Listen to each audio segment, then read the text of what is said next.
thank you so much for coming on the show today. Why don't you take a second to introduce yourself and tell me about the work that you do? Well, John, first of all, thank you for the opportunity to engage. Thank you for the opportunity to really spread this message to such a wide audience.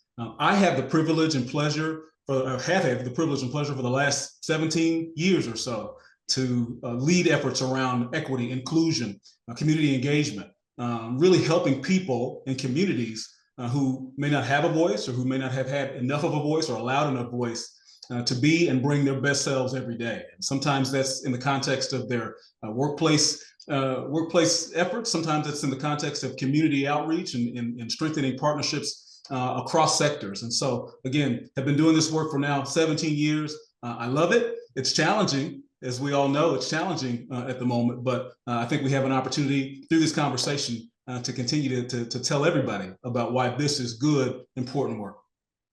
Yeah, absolutely. I have been in the equity and inclusion space for about the same amount of time as you. So I'm really interested to hear some of your perspective on, let's go here first, right? So it has changed, like where we focus and where the energy is, right? We Yeah. have some external forces that have twisted around what DEI means, but most people know that you want people to be comfortable at work. You want people to have opportunity. You want the opportunities to be fair so that like the best work can get done. Right. All right. The expectations of employers to create that environment versus the actual employees and what they bring. Like from your perspective, how has that changed? Let's start with the expectations on the employer. So how has that changed for you? I'd like to say in the last 5 years, we saw the uptick, Yeah. but kind of as that has calmed down. Sure, sure. Well, I would say this over the course of the last 5 years, you may even be able to expand it out a little longer than that, 7 or 8 years even. For so long, the work around DEI, those three letters that have drawn so much, attention here recently, has really sort of been framed in terms of an HR kind of framing, Yeah. thinking about compliance or thinking about it in terms of risk mitigation, avoiding lawsuits, those kinds of things. Right. Even conversations around human capital data, representation, for example, and really thinking about ensuring that we have a certain number of a certain number, to ensure that we're representing our communities in ways that we want to make sure that we're doing well. Now, listen, some of that is still the case, but to your point, that has shifted, and in some ways, it's shifted in a way that we probably needed to shift. To really thinking about this in terms of ensuring that people are able to be and to bring their best selves to work every single day. That's the way I like to describe it. And so sometimes, that means ensuring that people feel heard, they feel seen, they feel valued as we think about the employee experience and the employee perspective here. So employers have to start to think about this or have begun to think about this in terms of shifting away from some of those risk mitigation or lawsuit sort of avoidance kind of procedures to really thinking about belonging, thinking about culture transformation efforts in ways that help people to be their best selves, all people to be their best selves. And if everybody can be and bring themselves to work every day, then that's going to lift all tides. Absolutely. So what do you think about, all right, so let me frame this, let me back up a little bit here. My got ahead of my mouth here. So when we think of diversity and diversity of thought and experience, right? And let's say we have that in a team. We've got the observable diversity, right? Any tips on how you create a space when there's cultural differences, age differences, gender differences, sexual orientation, and gender identity differences? What are your tips on creating an environment where everyone feels empowered to speak up or to challenge the status quo? John, that's a pretty loaded question, right? I could talk all day about that, and I don't think you're going to give me all day. So let me say it like this. I mean, I think at its core, we've got to recognize that everybody is on a journey. All of us are in different parts of this journey as we think about this notion of cultural competency or cultural fluency or cultural intelligence, as it's often called. And so to your question, I think one of the first places to start is really to evaluate where your company is, where your organization might be in terms of leadership cultural competency and leadership cultural fluency or intelligence. And so it's really, you sort of start that process by helping your leaders and your organization broadly to think about where they are on that journey that you heard me start with.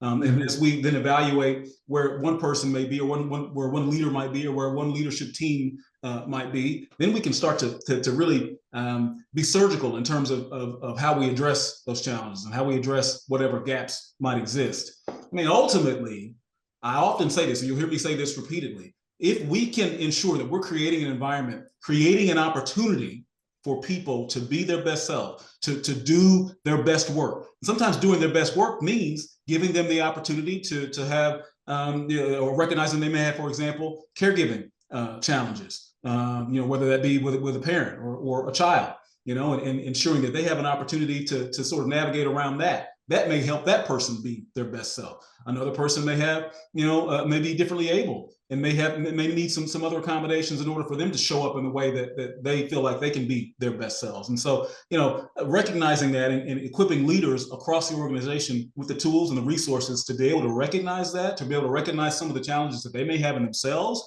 in meeting their employees where they need to be met. I think that's the first step. There's a whole host of other interventions and initiatives that can work depending on the organization, depending on where that organization is in that journey. But I think it starts with really being honest and reflective about where our senior leaders are, because it always starts at the top. I know you and I talked about that a few days ago. It starts at the top, and so recognizing where folks are, folks in leadership roles are with regard to that cultural fluency can really begin to help us to accelerate the interventions that are necessary across an organization, if there are any.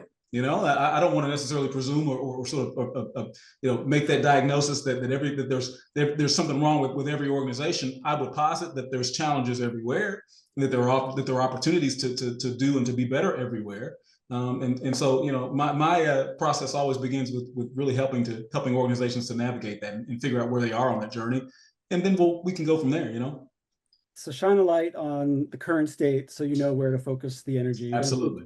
Apply any blanket solutions. All right. So in my experience, right, that high level leadership, C-level leadership, they're usually very savvy with relationships. They're very, they understand how to get people on board and to motivate and inspire. And they may likely have one of these really wonderfully written value statements and missions, right? And you talk to them and you are in, right? Or you look online and you see that, you are in. And then when you come down a level or two, and your manager, who's now being asked to do more with less as things shrink. That's right.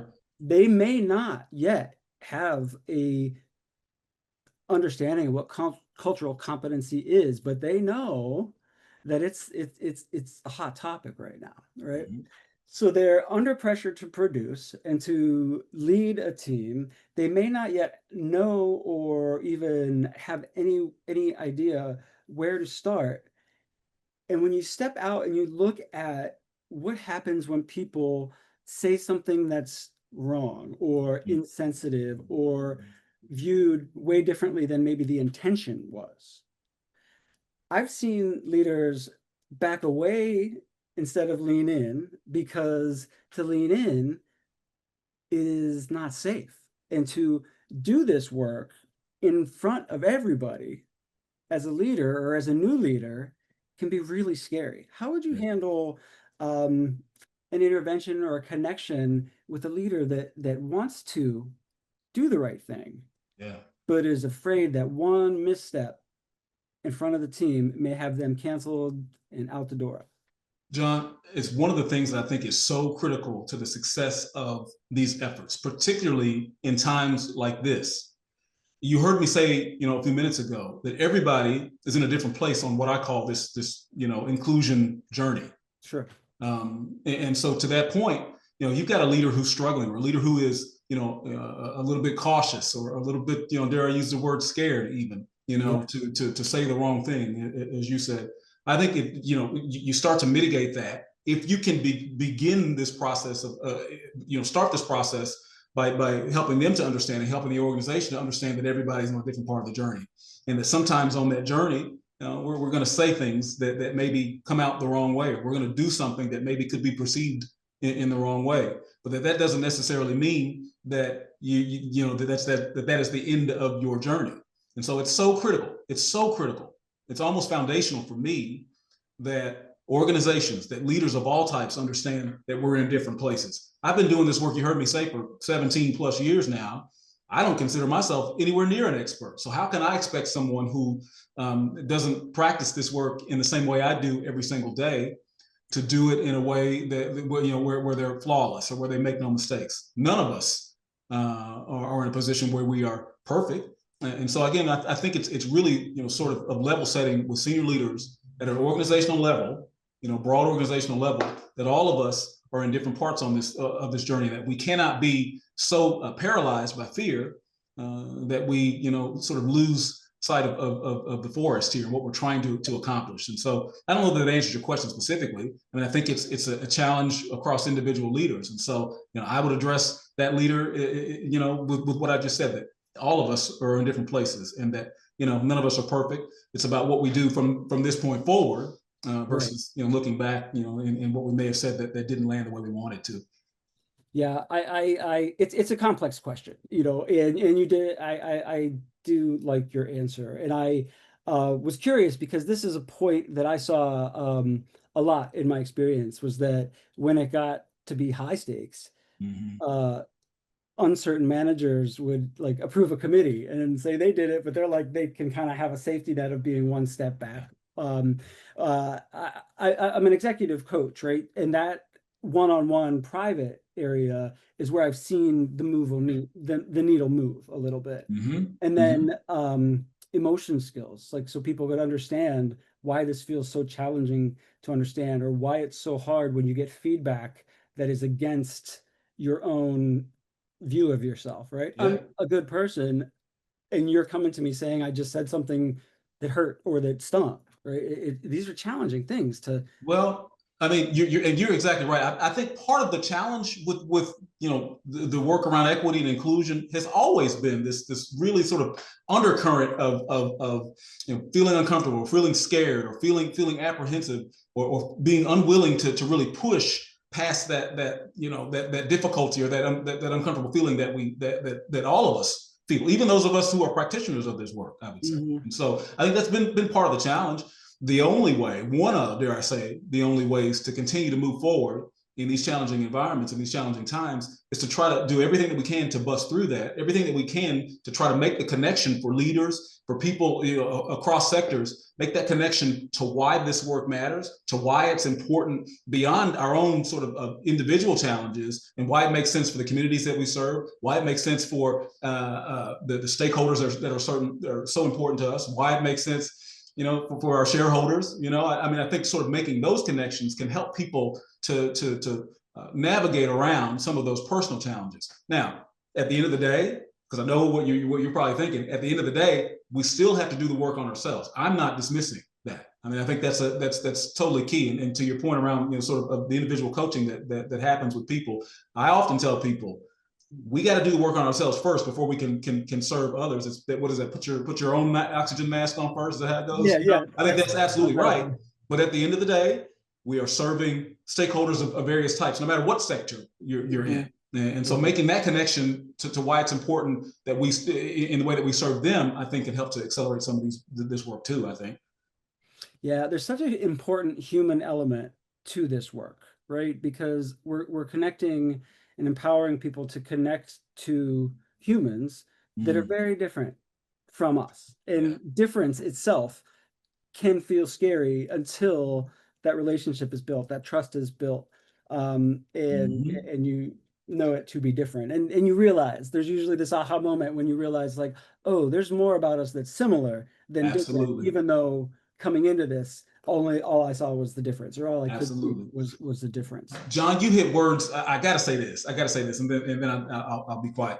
You hit words that are so important: relationship, right? Trust, safety. One of the big buzzwords is psychological safety. Now, and if we can sort of begin to build the foundation, or begin to build the house on the foundation of trust and safety, and ensuring that we're okay with not being perfect. Perfectionism is a challenge as well. My friend Vitaly Harden often says to me, perfectionism is one of our biggest challenges as well. If we can disavow ourselves of some of those challenges, I think that will help us to accelerate progress in some of this work as well, and that then will help us to navigate around some of the narrative that currently exists around the work too.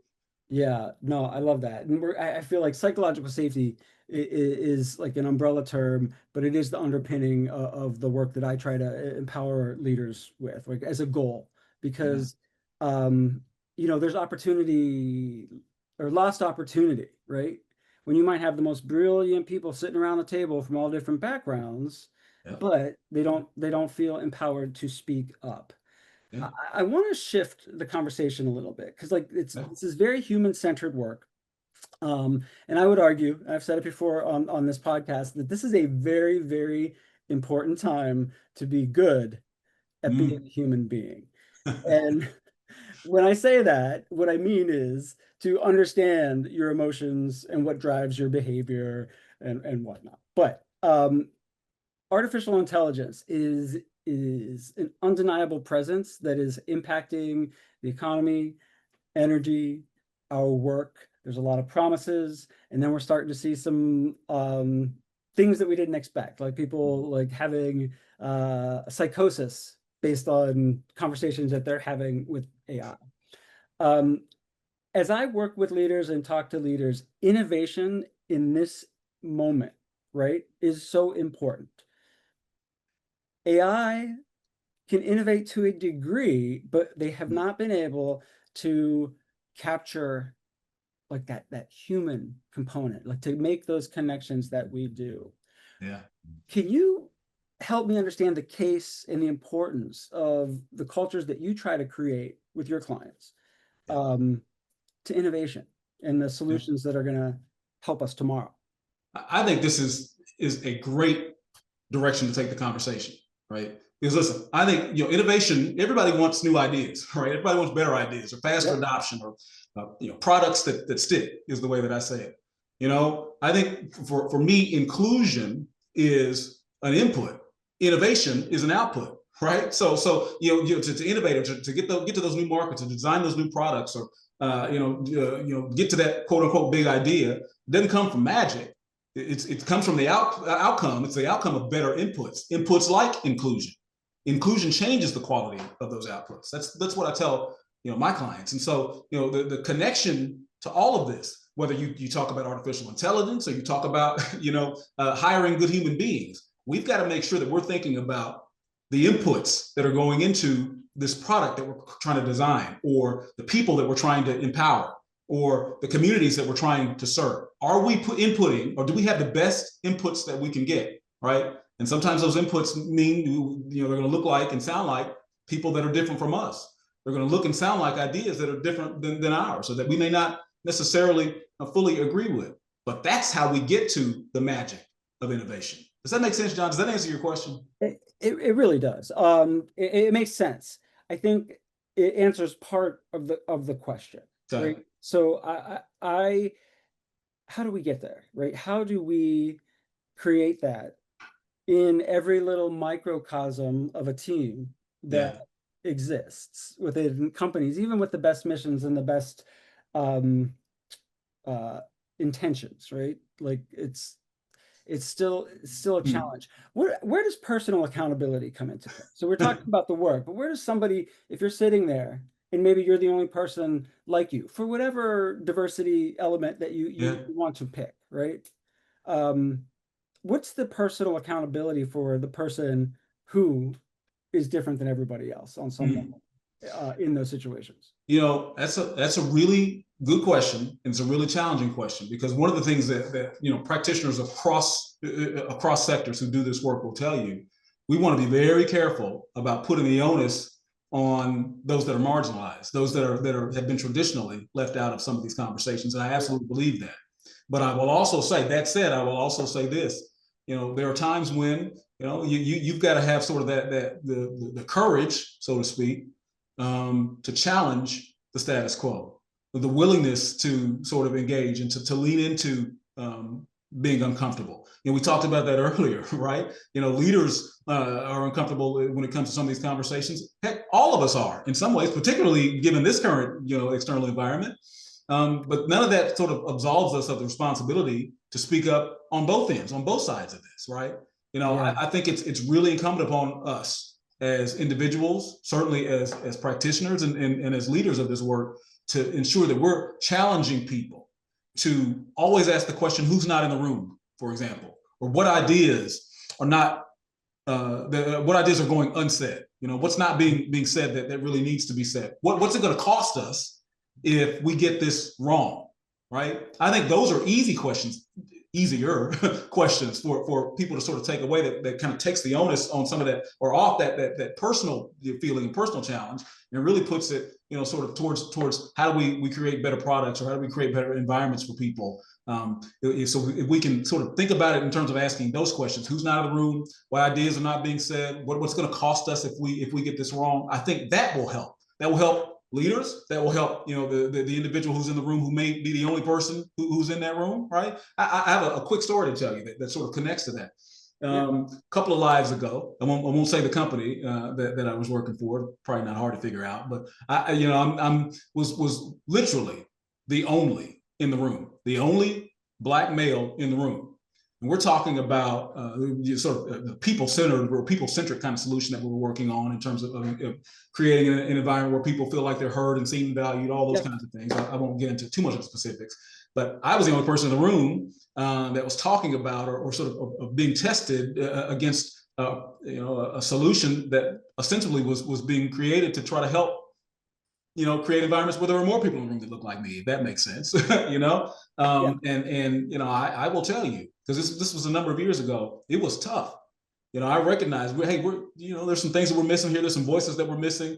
I mentioned I was the only person of color, only male, only Black male. So there are plenty of others, persons of color, for example, plenty of others who were not male that should have been in that room. Right. And I was unwilling, or felt a little bit, I shouldn't say unwilling, I felt a little bit of hesitation about speaking up. Long story short, swallowed that, spoke up, and dare I say, we created a better solution, a better set of solutions. And that was borne out in some of the numbers over the course of the next couple of years, the following couple of years. So, I think that's just an example, even for somebody like me, who's in some ways wired to speak up. If you ask my mom, right, she'll tell you, I wasn't a shrinking flower, right. And so I can only imagine what that's like for other people. So. Yeah, and there's so many layers. And thank you for sharing that, right? And I'm glad that it worked out positively, because we know that sometimes it doesn't. And when we're thinking of like moving progress, right? And we don't want to folks who have been historically marginalized or left out of situations, to then turn around and expect them to then educate, care for your feelings, and then show up and do everything else, right? That's definitely not what we want, right? And you have to take consideration of where's the perceived and real power in any given situation. That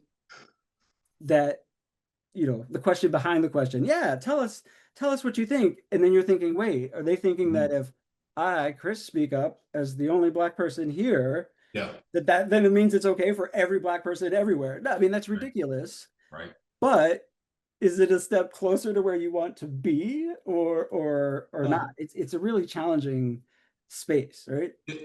Listen, I there may be some people out there that would disagree with me on this, but I would say this: any progress is good progress. Mm-hmm. Sometimes we're not going fast enough, right? I mean, I shouldn't say this, I shouldn't admit this, but I've gotten a couple of different speeding tickets over the course of the last couple of weeks because, people aren't going as fast as I want them to go. Right. But that said, just because we're not going, as fast, I won't quote the number, but just because we're not going as fast as I want people to go, that doesn't mean we're not still moving. And I think that's an important piece to remember, particularly as it involves this kind of work, this stuff that is really difficult, that can be in some ways hard to quantify, right? I think it's incumbent upon leaders of all types and I'm talking to myself and those who do this work alongside me, folks like you and others. I think we've got to remember that any progress is good progress, even if it's not as fast as we want to go. And so I got to say that out loud too, you know? Yeah, yeah. And I want to recognize that as when you are the only person like you for whatever, however you stack that up, some situations you may have the energy to show up. That's And true. then in some situations you may not. And it's okay. And it's okay. Yeah. And it's okay. It's okay to be okay with that. I agree with that too, John. Yeah. Yeah. And as you were telling your story, I realized that fear works both ways. The leader that has perception, like of all the power, like the fear can motivate them to not say. Whereas if everything's done right, and everybody really, really wants the one person that's kind of looking like they're on the outside to come in, it may be fear that holds them back, because it's like, okay, we've heard this before and it didn't play out so good. Let me just, pull back. And we've kind of talked around the concept of growth mindset. Does that ever come up in kind of in the work that you're doing, just like how we learn? And Oh, it absolutely does. It absolutely does. I mean, listen, one of the things that if I can be honest and a little bit vulnerable here, is I haven't always had that growth mindset, believe it or not. I haven't always sort of approached, I'll say it this way, even in my personal life and in sort of the professional, sphere of influence, I haven't always leveraged that growth mindset. But I can tell you this, particularly as it relates to creating spaces where there's equity of opportunity, creating spaces where all communities are heard, creating spaces where, as you've heard me say a couple of times, people can be and bring their best selves, no matter what they look like, no matter who they are. When it comes to doing all of those things, you cannot, in my mind, you cannot do that and not have a growth mindset. You cannot be a leader in this space and not operate with that growth mindset. That's been sort of my own revelation over the course of the last number of years. So it comes up all the time in my own personal coaching of myself, if that makes sense, and in the coaching that I do with leaders as well. Yeah, the growth mindset is hard to have all of the time. It's so important. True. And then I even kind of make fun of it sometimes, honestly, because I get frustrated when I don't have it. But when maybe looking for a parking spot, I'll always add that magical yet. Like, we haven't found the best parking spot yet. Because it can be really challenging to just not get disappointed in someone or yourself for making a mistake that is one you thought maybe you had learned, right? But every situation is nuanced. Every person you meet is a potential new thing to learn about somebody, right? That's exactly right. You know what else has really sort of helped me in that way? Something what you just said sparked a thought. I've got a 2.5-year-old. I think I told you about him when we were talking earlier. And he's 2.5, and that half is really important to him, right? So I can't leave that out. But you talk about sort of the growth mindset. You talk about being okay with not knowing the answer, but it being really important to be curious about finding the answer. I'm telling you, raising a 2.5-year-old at my age, hopefully you all can't see these gray hairs. Listen, it's it is a study in growth mindset. It's a study in being okay with not knowing, but being willing to find out what the answer is, and failing almost at every turn, at least if I speak for myself anyway. So. Well, the level of awareness that you bring to your work gives me a lot of hope that you're transferring that over to being a father. I think your boy's in good hands for sure. We'll see. Talk to me in what 16 years or so. We'll see. I love it. Growth mindset tips from a 2.5-year-old. That might be a book. That's a good book right there, actually. Note it down. I want credit if it. There you go. All right, you got it. Chris, it has been a delight talking to you. I feel like you mentioned early on, like we could probably talk about this stuff forever. I need to wrap us up here. Thanks so much for sharing your expertise and your insights with me today. It's been a great conversation. Of course, thank you for the opportunity. As you heard me mention, John, thank you for the work that you're doing. It's really, really important work to continue to spread this word, right? And we need everybody in the boat that we can get to advance our efforts forward. So I'm really thankful for the opportunity, and thank you for the opportunity. I appreciate it. All right, thank you.